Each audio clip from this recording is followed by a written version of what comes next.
Ciao, guys. This is the second English podcast, and it's from Malti Marziali. We have a special guest from Thailand, Sakan Lam. Hello. Hi. Greetings. How you doing? Fantastic. Thank you for having me on the show. Oh, thank you. Thank you. Yeah, Sakan, we never met. So we only met on Facebook, on internet. correct. So Correct. I saw your videos, I commented, and so we became best friends. Elephant in the room. Yeah, Yeah, yeah. Uh, do we want to start with what we will drink? absolutely. Just present your drink. Yeah. All right. This is a Thai beer called Oh, Leo. One of the few beers that doesn't make me completely sick. But you'll see. You're gonna see me change color yeah, throughout that's this why I do it. podcast. That's why I do it. Yeah, yeah. Okay, I have once again I have the golden rack from Belgium. Okay, let's pour it and drink. All right. I'm just gonna drink it straight from the bottle. Yeah. Ah, no, no, No, the I can't drink. do that. I can't do that. I'll get a Beer glass. need a glass. I'll get a glass.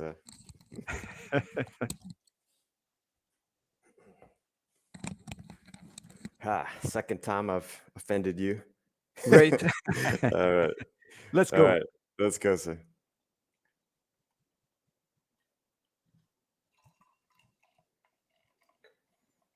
Look at that.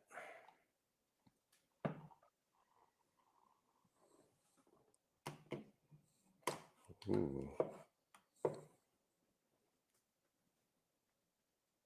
Your glass can hold the whole thing. Yeah, it's mathematical.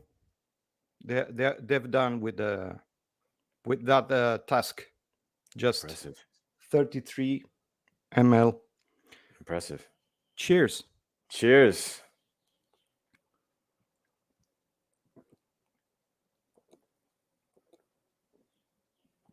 Ooh. Mm. That's tough. All right. All right. Ready to All go. right. All right. Excited. All right. All right. Okay. McConaughey. So, second, Yes. how many martial arts do you play? How many do I play? Too many. Um, I just love it all. Whatever I get my hands on. Mostly it was Jeet Kune Do, Kali, Silat, like all the things from the Inasano Academy.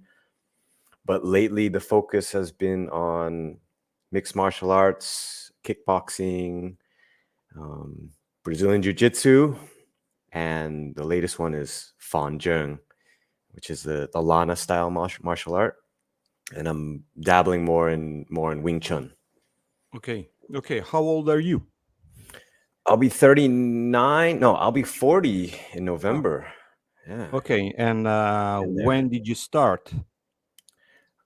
Believe I started when I was 11 in Taekwondo, but wasn't super serious. Yeah. Yeah. That's why your kicks are really good I think because I you think I just started had with. good flexibility, yeah. But Yeah. I Taekwondo started me off, and then it was Shaolin Kung Fu that I spent a lot of time with. Okay. But What do you mean for kung fu? Wing Chun? it was Shaolin Kung Fu. It's this place called Chinese Shaolin Center. Yeah. They are known for their big scandals in America. But the kicks were good. The forms were good. Had a lot of horse stance, so a lot of strong development in the legs. And then you were still training kung fu, or you're just devoted now to MMA and matches. For a long time, I was training kung fu. Then I came to Thailand, and then I was introduced into Muay Thai and mixed martial arts. And for a time, I'm just gonna throw out all my kung fu. Uh, However, now that I'm, kind of going full circle, I'm revisiting that kind of idea of forms and the slow practice. So Fon Jung has really long, elaborate forms like a dance, and also obviously Wing Chun has the few classical forms, be three forms that they have. You are Thai, right? I'm Thai and Chinese. My mom is Thai and my dad is from Hong Kong. Hmm. And how the situation about other martial arts in Thailand? We see many stuff about Muay Thai and the matches, and we all know Thailand, especially for that. So how come you met some other martial arts and play also some other martial arts? Yes. So Thailand kind of has this unsophisticated view on martial arts, in my opinion. So they think of it as either like sport or kind of like brutality. So Muay Thai is obviously the national sport, but it's really mixed up with this sort of like ghetto culture, also gambling culture. So you kind of have to be kind of like the old school backwaters person to follow Muay Thai. And the other end of the spectrum, there's Taekwondo. So you either do Muay Thai or you do Taekwondo. And Taekwondo is for like people who have Olympic aspirations. It's cleaner, you know, the facilities are cleaner. It's, you know, more kid friendly. So those are the two main martial arts. And people don't really practice martial arts for character building or for hobby. They generally just do it for fitness and sport. I got lucky in that my teacher, his name is Sifu Thailis Kwando. He's a Vietnamese American, and he would come to Chiang Mai every fall season. And you know, when I first met him, I decided I want to train under him, become his apprentice. Okay. Do you also play the sipak? Sipak Takra. No, like they play it in the park that we train in, and it's amazing. It's like you get Yeah, guys that are yeah. like 60 years old, they're still playing. It's like it's so It's easy for a them. it's has it something to do with the martial arts or totally different things? Because I see some kicks really resemble the martial arts kicks. Oh, it's crazy. It must have like generations long connection. They must have put two and two together. I don't know where, but you know, we have to do more research. That's really nice when I see some videos about sipak. It's really how's the name the complete name sipak? Sepak Takra. Takra means Okay, basket, okay. so it's the name of For the those who doesn't football for know, who basket. don't know, it's some kind of volleyball with the legs, with the kicks. It's incredible. It's incredible. Unreal. The Unreal. flips in the air and they fall and they fall on the feet. And they don't even, yeah, they land on their feet. It's so Yeah, crazy. yeah, fantastic. Okay, I know there's a topic really um, special for you, really important for you, and that is the possibility to train traditional and sport together. How do you do that? It's really kind of just a natural process, I think. We can't really force it. Like I think traditional martial arts was what I started with, my background, and just what I loved. And the sport, mixed martial arts competition, was really just the way to express myself and express the spirit. And when it comes to sport, obviously you have to train for the sport. It has to be sport specific, you know, basic motions, repetitive motions over and over and over again. If you want to do the traditional martial arts alongside it, it should play a supplementary role. How do you switch? For example, you will have a match about nogi Brazilian jiu-jitsu, and then you will have to do something else uh, a weekend after. How do you switch? How your mind switches between all those competitions you do? It's difficult, right? You kind of wear different hats, right? And I think that's I to me that's the real term mixed martial artist, right? Mm, So we okay, think of mixed okay. martial artists as like a combat sports athlete, but the reality is the ability to mix and juggle different rule sets, different constraints, different systems, different mindsets, actually, different ranges of combat. I presented you as the 24/7 martial artist. How long do you train each week? How do you dedicate each week to martial arts? I love that term. It's hard to say because a lot of the time I'm really just teaching and just sharing my knowledge. So in that time, I'll videotape myself or have somebody film me, and of course, I always film my best foot forward. If there's anything bad, I'll cut it out. So really, it's like I'll teach, and then when I have time in between, then if I have an event coming up, then I will train, and I'll usually try to squeeze 30 minutes to an hour. And I'm usually teaching 4 to 6 hours per day of Hmm. classes. And if I feel like, again, if I have an event coming up, I will put my students through the same conditioning routine that I put myself through. Um, 4 or 5 days each day. What do you mean? Four or What five specifically? hours, yeah, Or, of practice.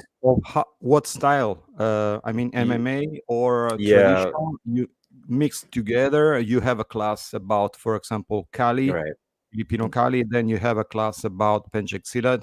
You have a class about MMA. How do you handle all this? Yeah, so we have some maybe 3 or 4 basic programs at our academy. And the first is kickboxing. The next one is MMA, and then we have self defense, and then um, Kali. So those are the 4 main programs. So I used to, in the beginning, I was like, okay, I'm gonna offer everything that my Sifu taught me according to his curriculum. But then it got too much. It became a nightmare juggling the different aspects, juggling the different arts. Um, it was difficult for me to keep up with the curriculum and to remember all the stuff.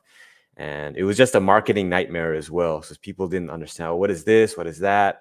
I have to explain it to them. They come to the class and it's just not for them. So I'd be putting, prospective clients into programs or classes that they didn't want to be in. So I just simplified it as much as possible. So now it's just kickboxing, MMA, self defense, and Kali. With the self defense class, like, as you know, self defense can get really kind of boring. So Yeah. then I will add elements of the traditional martial arts. So I say, okay, this part of the technique might be from Wing Chun, or this is something I would do from Pencak Silat, or I'd give them a drill, and it would be like 5 to 10 minutes only long to help them with their balance and their breathing and their focus. Simple things like that. What usually people prefer more? Uh, f- our focus is the self defense because that the self defense program that we offer is that we can give a 12-month education visa to our students. So anyone who's an expat wants to stay in Thailand for up to 12 months, then they can join our program. So a lot of them are there just to get the visa, but at the same time, a lot of them actually have genuine interest in learning uh, self defense and how to protect themselves. I never saw a video about you on self defense. Never. I don't show it so much because it bores me. It really bores me. Yeah, yeah, naturally. I always see videos about matches or sparring in the gym. Do you have a camp? Like you mean the team, fight team? Yeah, yeah, but also a place, or do you just train in the gym? Yeah, so before about 3 years ago, I had my own camp. Not my own camp, but I was training with this team called Yorkie MMA, and they were based in Bangkok. So a lot of the fights were in Bangkok, which is down south. I'm in the north in Chiang Mai, and I trained with the fight team who were primarily professional fighters. A lot of them were in one championship and in local promotions, and that's where I got most of my MMA experience. Unfortunately, the team was mismanaged. The coach, we're still friends, but we had a big falling out. There was a lot of conflict and issues and interpersonal stuff, and in the end, he just didn't want to coach anymore. So Yeah. anyway, I took whatever I learned, and then now I share it with my MMA team, and the focus is amateur MMA. Amateur MMA, actually amateur combat sports. So whatever combat sports the person is interested in, we try to train them and prepare them for it, whatever they want to do. Okay. Okay. And if you just train for yourself, you have 10 minutes, 30 minutes of time free for yourself. What do you choose? What do I choose? I shadow box. I hit the heavy bag, and then I do more shadow boxing. Usually, it's really just right now shadow boxing. Like at this stage of my life, before heavy bag, or I would put on Boss Rutan's workout tape. You know, Boss Rutan's workout tape. Yeah. It's a really hard workout tape, so I would just put that on. Now, but now Yeah. it's like, okay, shadow boxing, and I really focus on what my game plan is and how I'm going to fight. So for you, it's natural to go shadow boxing.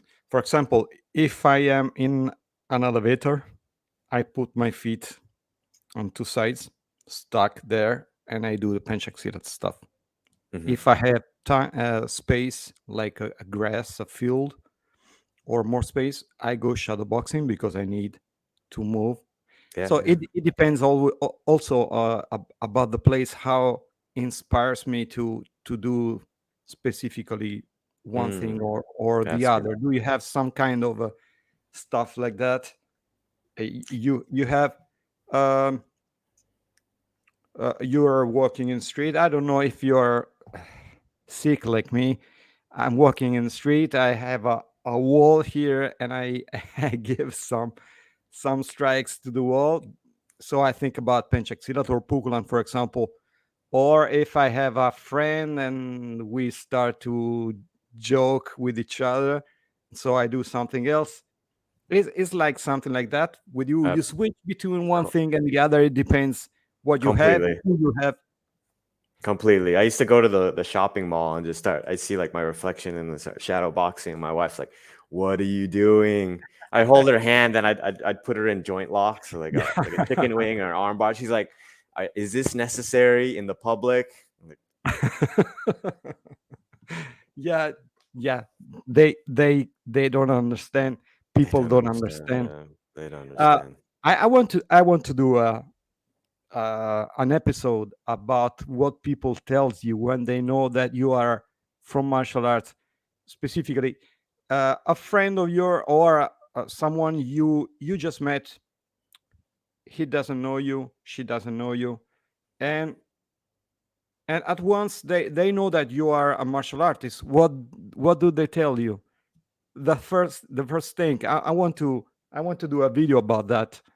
The Hmm. top 10 of people stupid things that tells It's every stupid. time to a martial arts is, oh, so you can defend myself if something Yeah, happened, yeah, yeah, yeah, yeah, yeah, or yeah. so I we must be friends because I Oh, don't yeah, want to yeah. fight with you. Stuff like that. Yeah, I'm not gonna Usually mess what, with you anymore. Like, oh, I'm gonna take a step back away from you. Like, so we gotta become yeah, friends. yeah, So yeah, yeah, all that kind of stuff, yeah. stupid Nonsense, sentences.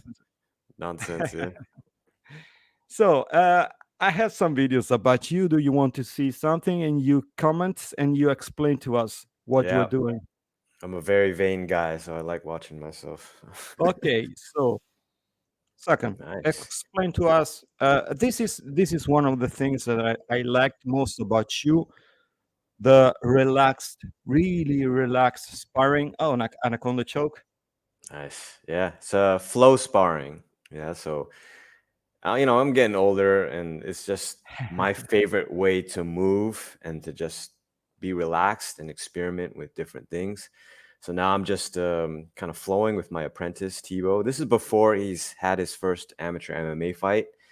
I was getting myself prepared too. I think I was gonna fight again, but probably the fight didn't happen. But anyway, you can just see we're not stressed. We're not worried. Yeah, We're just flowing and just letting the movement carry us.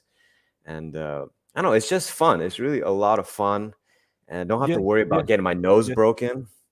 When he spars other people, obviously he goes much harder. But with me, he knows he can be gentle and just trying to try new things. So it's a really great feeling once you get the flow going, and then once you can change the range of combat kind of effortlessly. So a lot of people, they don't like it. It's, oh, you need a lot more contact. You need to feel the excitement, or you need to feel the nerves. And it's like, well, you save that for the fight. Yeah. So I see a lot of people sparring, they're sparring too hard, they're hitting too hard, and the heads are snapping back. It just makes me think, like, who told them that was a good idea, Yeah. right? Yeah. Who is their coach, right? And it's just like, okay, There's a time to strike hard, but there's also time to give people the chance to get used to that. right. And I never want sparring to be a traumatic experience, right? The fight is already can be traumatic enough, like having to go through the nerves. And I think really the sparring is number one about positioning, and then two about timing. If you feel the need to put power on, then you might as well just hit the pads, or you might as well just fight. Yeah. Yeah. And for example, how long this guy was training with you? I feel like I can say I built him almost from the ground up. He was he did some taekwondo before working with me, and then I just built him up with some of the basics, even from Wing Chun and Panantukan, some Kali, and then the rest of it filled in with MMA. It's been 3 years. He's already had two amateur MMA fights. He's gonna have his third one, which is a rematch next month.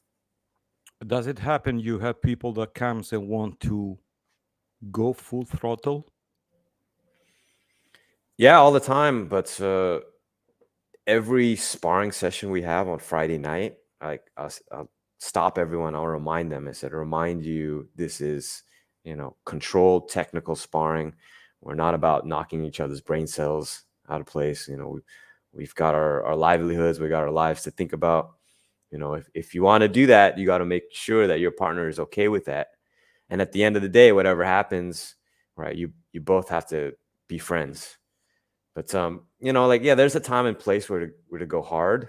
Yeah. But if the guy comes in the first day, there's like no way. There's like, if we don't know them, we actually don't want them to spar.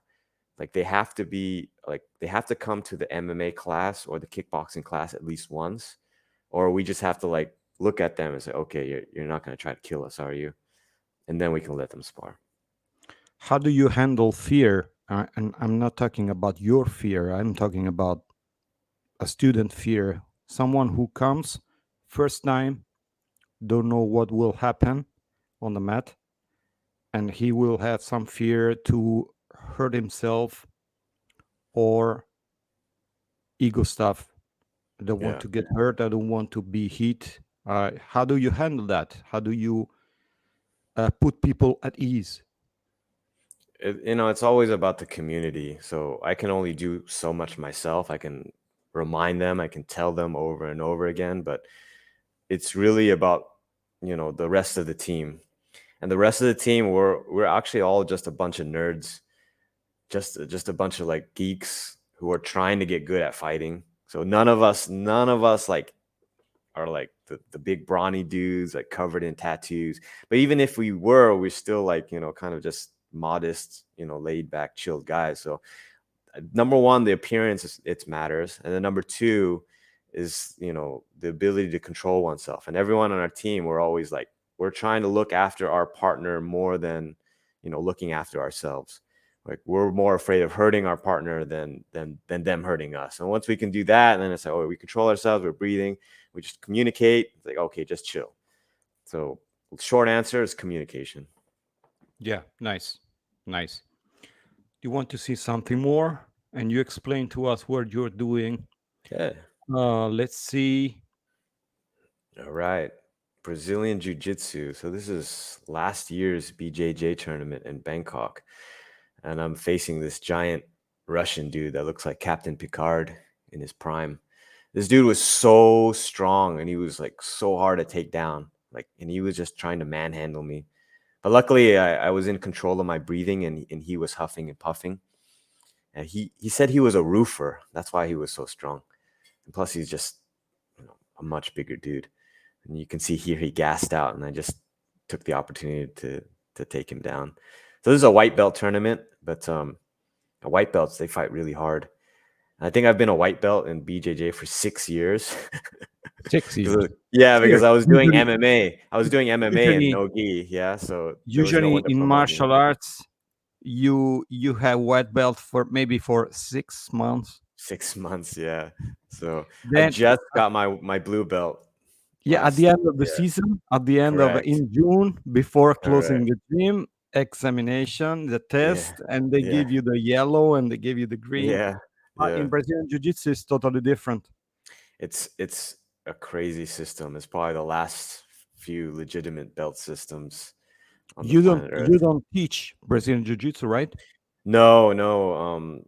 If anything, I just teach like MMA wrestling, MMA grappling. So there's a lot of high level guys in Thailand. So it would be wrong of me to try to promote myself as being a high level grappler. I every time I go into a grappling gym, I get smoked.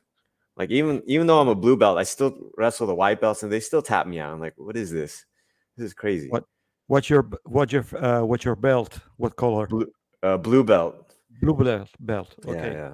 Which I And think is sufficient for MMA. how much do you weight? Can I answer that? Can Yeah, I ask that? Can I ask that? yeah, yeah. So I fought originally at 62 kilograms, Oh, but I walk around at 64, 65. So uh, I like fighting at 66, to be honest. But because 62, I think, oh, they're lighter and they're not going to hit as hard. But for some reason, they're faster and they hit just as hard. So it was like crazy. uh, second, also I let the video go on again. So while we speak, I saw some videos about you about your diet. Can you Ooh. tell us something about that? Because you are you care for that. My diet's always changing, to be honest. It really depending on how I feel. So there was one time I was like, okay, I'm just gonna eat raw meat. So I tried to do the raw carnivore thing, just experimenting and see how it worked. Um, I stopped that because I obviously like vegetables and carbohydrates and things like that. Um, Now the focus was looking after my gut health, the bacteria in my gut. So I was trying to avoid things that would damage the gut, like beans and nightshades and gluten. Since then, I've been kind of easing off on that, and now I've been following this diet called the Ray Peat diet. And recently, the huge fad has been intermittent fasting, also no sugar, all these different things. And I was doing a lot of fasting when I was doing MMA about 3 years ago, but it was killing me. It was really, really destroying my health because I was tired all the time. My adrenal glands were just taxed. Now that I'm on this Ray Peat diet, I take in natural sugar regularly. I drink milk. I eat the foods that I like. I try to avoid gluten as much as possible, and I feel a lot better. Like my health is a lot better. Plus, I'm kind of semi-retired, so I'm not dealing with so much stress of fighting and training anymore. And now I'm really experimenting with raw meat, raw, Raw meat. raw beef, and trying to get my hands on raw buffalo. And then in Thailand, here in Chiang Mai, they eat raw pork. Oh, okay. Raw Yeah. buffalo. You mean the really raw. Yep. Yep. So they have a type of food here that's called lab, and lab is this kind of minced meat, and generally the Westerners know it as cooked food mixed with herbs and spices. But the real lab is completely raw.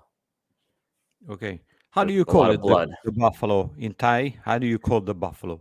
We call it kwai.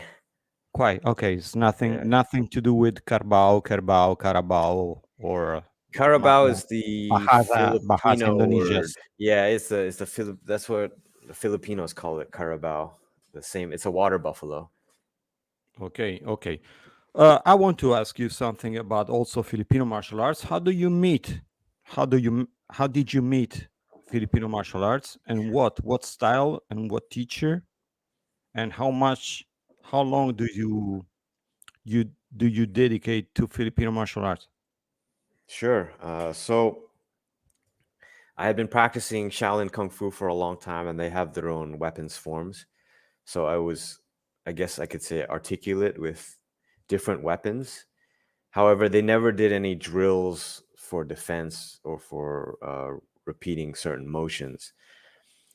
And when I was in Thailand, I took my family, or not my family, but my students on this field trip, and I actually got into a knife confrontation.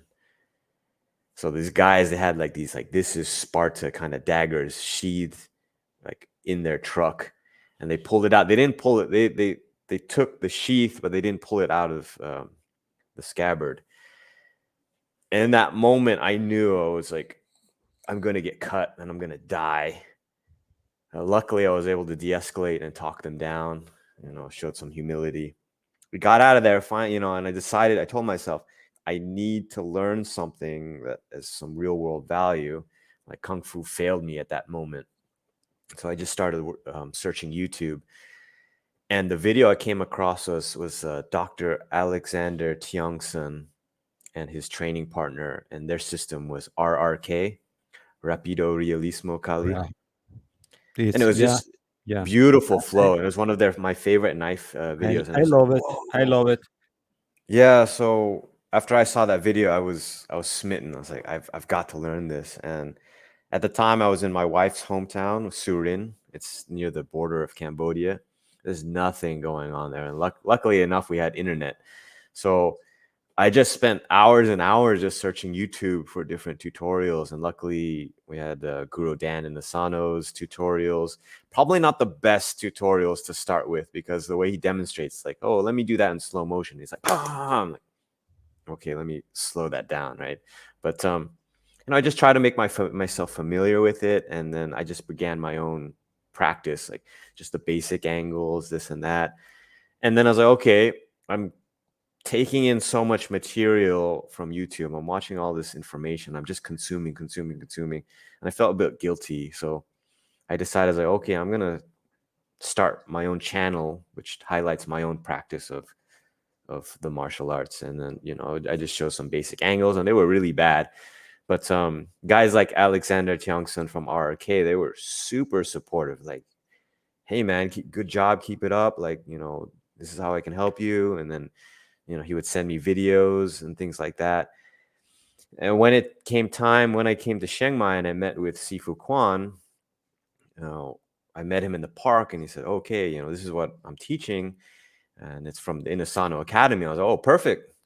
And then as soon as he put the stick in my hand, he just, let's go through the angles. All the other students were looking at me like, well, how do you know the angles? It's like, I've been practicing on my own for, year and a half. So I was able to just jump right into it. Uh, is there a style that you see usually on internet that you would like to train in Filipino martial arts? Uh, one of the most famous or something else? The one that sticks out to me that I really like is lightning.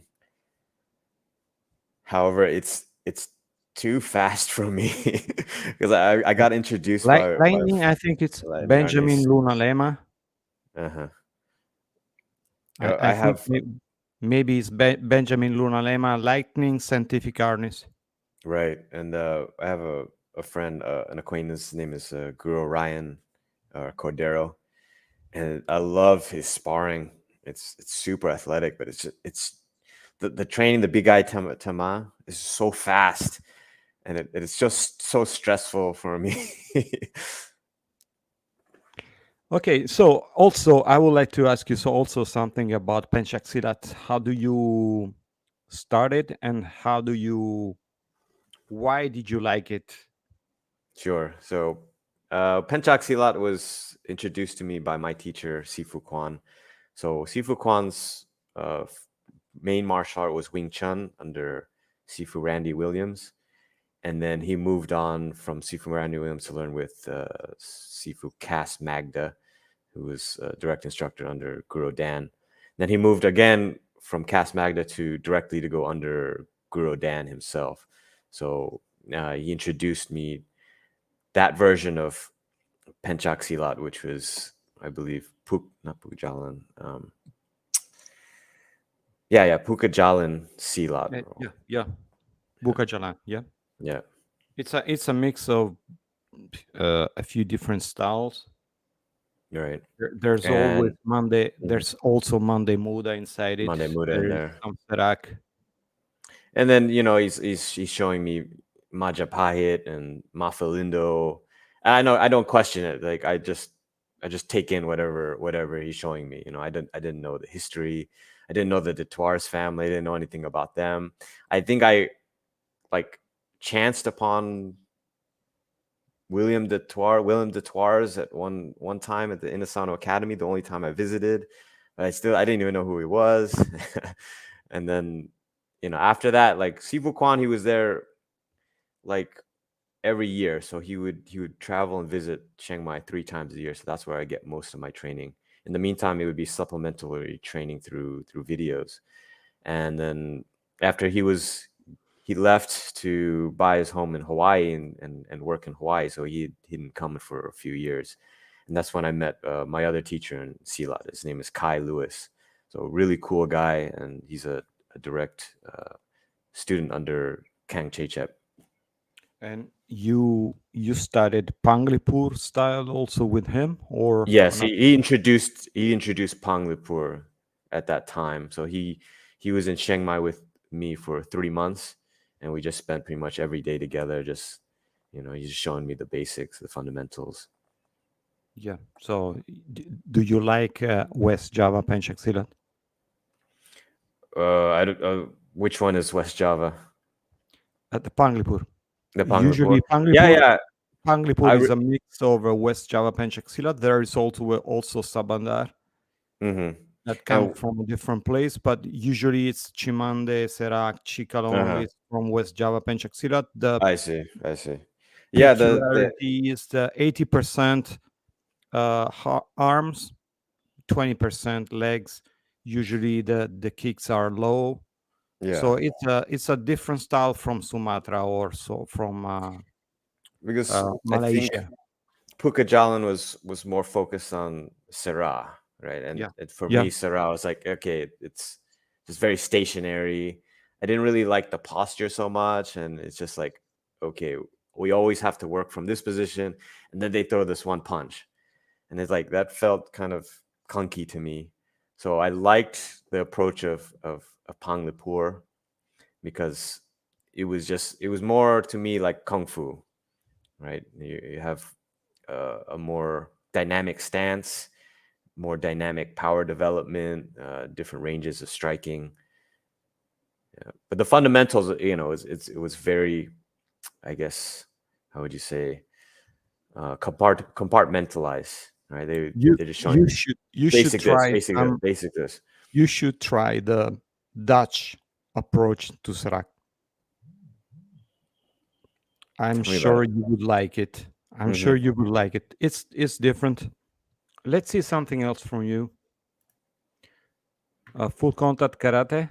Yeah, my favorite, my favorite combat sport to compete in. Little segue. So this is my very first full combat sport competition and full contact karate. It's called Zendokai in Bangkok. You can Uh, you can give the knees. yeah, you can grab the gi, you can strike, just no elbows and no ground and pound. Oh, This one is okay. in So when you go 2018. to Yeah. the ground, you must stop, or you can go on the You ground you without ground get and pound. yeah, you get about 30 seconds to a minute for submission. It's tough. It's you get sometimes some high level competitors, sometimes you get really low level competitors, so you never know who you're going to fight. And the match is 2 minutes, so one round of 2 minutes, unless it's a draw, considered a draw by the referees, and you go another minute. And single elimination tournament, You don't have to have this crazy gas tank because you don't have to fight for like three rounds of 5 minutes like most MMA matches. This kid really beat me up. He really punched me really hard. But he was half my age. He was 17 at the time, and I Okay. So underestimated for sure. uh, explain to me the rules about this kind of tournament, because I see the strikes, I see also the submission, Yeah, not the ground, no ground and pound. You said right? yeah. So, are you familiar with Kudo, Daido No, Juku Karate? So, no. Kudo is like a sport in Japan that try to get as close to like a full-on fight as much as possible. So they wore these headgear, the bubble mask. So it allowed for full contact striking and knees, elbows, headbutts. But again, when the fight got to the ground, it was only submission only. If you were to get like a mounted position or a dominant position and to show that you can punch them, you would get an ippon or win the match that way. So Zendo Kai and full contact jujitsu was an offshoot of Kudo. It was really Okay. exciting. This is a neophyte of the biggest amateur MMA tournament in Thailand in 2018. It was my amateur MMA debut. So it was first time doing MMA. And again, like I'm fighting guys that are like almost half my age. This kid's 17 years old, 18 years old. Um, BJJ prodigy, very strong ground game. Um, I was super nervous. It was like I was shaking before getting in there. Like I thought I was really gonna get hurt. Um, but I won 2 out of 3 matches. I got second place. This is my So second fight. this was your first match about the MMA. Yes, very first, and this is the second match in the tournament. So like, I think a lot of people were raising their eyebrows about me. They're like, okay, will he be able to handle himself being a traditional martial arts JKD guy? And I think I surprised a lot of people. I surprised myself first and foremost. And when I fought, I was like, okay, I could have been a little more violent. Uh, there could have been a lot more blood and and damage, but I came out of it relatively safely. I didn't get hurt. I didn't get knocked out. That was the most important thing. I see many Westerners between the audience. Yeah, yeah. There's a lot of expats living in Bangkok. There was a few foreign competitors in this tournament as well. Are there many people from the West in Thailand that lives there, expat? Absolutely. Like a lot of people in love with Thailand. So there's a lot of people that work here, finding jobs, or some of them work as digital nomads, or they're able to get a visa to stay long term.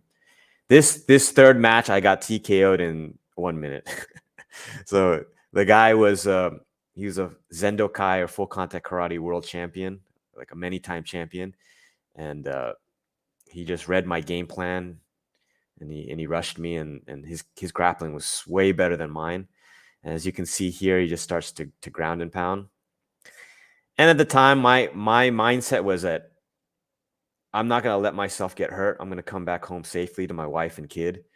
So I was like, okay, I could have withstood a lot more ground and pound and getting punched in the face, but I was like, you know what, it's not worth it. I'm not gonna be able to get out of this position. Yeah, you gave me a video. You lost. Yeah, why not? My last MMA fight in a cage, I got knocked out. Well, not knocked out completely, but it was a flash knockout. And the guy turned out to be a WBO world champion boxer, featherweight boxer, competing in an amateur MMA tournament. But Do yeah, that you was an interesting experience. do you like boxing, Western boxing? I love it. I love the body mechanics. I love watching it. I love the training. However, I hate the sparring. I hate Western boxing sparring. Why? I'll do it with my teammates, like, but again, it's we make sure it's like, oh, we're working on coordination, rhythm, timing, touching, blah blah blah blah. But anytime I've seen Western boxing sparring, it's like it's just pure brain damage. It's a Yeah, nightmare. It's like a full on fight. yeah, yeah. Yesterday I recorded the episode about the Krabi Krabong Nice. with my friend Max Panizzo. We spoke a lot about boxing, Western boxing, and Krabi Krabong, the mix between maybe some Western boxing and when they started in 1920.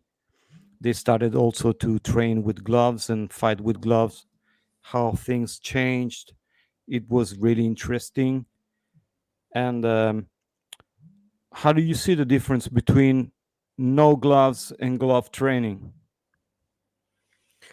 It's starting to become more and more prevalent, especially now that BKFC is gaining a lot of traction and popularity. You know what BKFC is? Yeah, Yeah, bare knuckle fighting championship. And also Lethway is also becoming more popular. And one championship, they do their Muay Thai rule set with 4 ounce gloves. So you'll see after the fighters, like the bare knuckle fighters, they're finished and like their hands are like it yeah, looks like elephantiasis. So you have to have a lot more accuracy hitting with the punches, and you have to have a lot more pain tolerance. Like I said, the last MMA fight I had, even though it's amateur, they made us fight in 4 ounce gloves, which is ludicrous. Like normally we have to fight in 7 ounce hybrid gloves, and that makes a lot. It's a big difference. Like the padding with the 4 ounce glove, especially the new brand new ones, it's just like it's almost you can punch with impunity, and it's crazy. I didn't you don't really feel the pain, but like a jab could be like the one that knocks you out, right? It makes all the difference. And actually, like that's why I think Wing Chun, the three knuckle punch, as opposed to two knuckle punch, has a lot more value. Whereas when you're wearing a boxing glove, and of course they wrap the hand in a cast with the tape, you can just kind of throw without abandon. yeah. But when you only have the MMA glove or it's even bare knuckle, and you really got to pick your shots. And a lot of those shots can just go straight through, especially with the vertical fist. And plus, you can start to manipulate and trap the hands a lot more. Second, we are finishing the interview. Is there anything that you want to talk about that you care most? Yeah, I'd like to know more about your views about fighting full contact and traditional martial arts. But if we have time, but maybe we have to save that for another podcast. Um, I can tell you, I started in kickboxing into 1984, and Whoa. for me it was the perfect thing. I didn't want to do the forms with karate or stuff like that. I I used to watch Bruce Lee movies, so I was in love with strikes, Yeah, especially strikes. Uh, then with time, you meet someone, you meet something else, you start to see something different, so your view on martial arts start to widen. expand. Yeah. And then at the end, I went to a JKD Jeet Kune Do seminar in Rome, um, from Richard Bustillo, and that was the first time I saw the Filipino martial arts, the Kali. I fell in love with the smell of the sticks, the Yeah. The burn the smell. Yeah. burn. So I met the Filipino martial arts in that occasion, and then JKD, there is the Kali and there is the Pencak Silat. There is relatives because many people from JKD start to work also to train in Kali Right. Filipino and also Hmm. in Hmm. Pencak Silat. How do I handle the Balance. the sparring and the Hmm. thing? It's not easy. It's not easy. Depends on the Yeah. person who wants to come. Some people wants to fight. Some people wants just to do something for self defense. I try to explain that if you want to do something about self defense, you need to spar also. I try to let them get used to the focus pad Yeah, yeah. and then the light sparring, and then Nice. we can switch the heavy sparring if they want. I have the helmets. I have everything behind there. You see behind me in that column in the center, that one. Mm-hmm. I have all the gloves, different kind of gloves.